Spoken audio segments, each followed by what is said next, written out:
The Parker Solar Probe has finally reached the atmosphere of the Sun.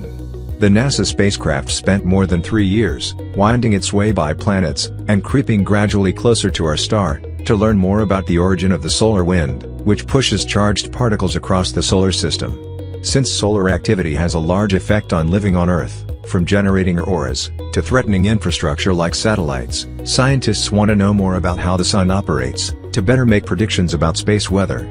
Please let us know what you think of our videos. Also, if you have not subscribed to our channel, Secrets of Space, please subscribe so that you get notified about our videos in future.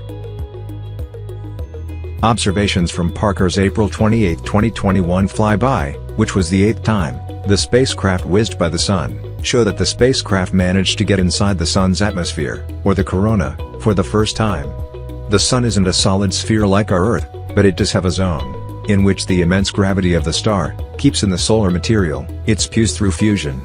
At a particular distance from the Sun, however, gravity and magnetic fields are no longer able to keep that material close. It's from that point where the solar wind flows away from the Sun, never to return. The point of no return is called the Alfvén critical surface, and scientists had not been able to measure exactly where it was before Parker reached it. The first passage through the corona, as well as more flybys to come, will provide data on phenomena that are impossible to study from afar. Flying so close to the Sun, Parker's solar probe now senses conditions in the corona that we never could before. We see evidence of being in the corona from magnetic field data, solar wind data, and visually in white light images.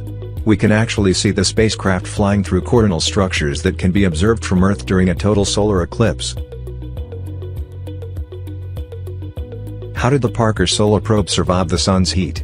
The Parker Solar Probe is the closest spacecraft to the Sun, and it is able to survive the extreme temperatures due to a thermal shield that is made of carbon composite material, withstanding up to 2,500 degrees Fahrenheit or 1,377 degrees Celsius.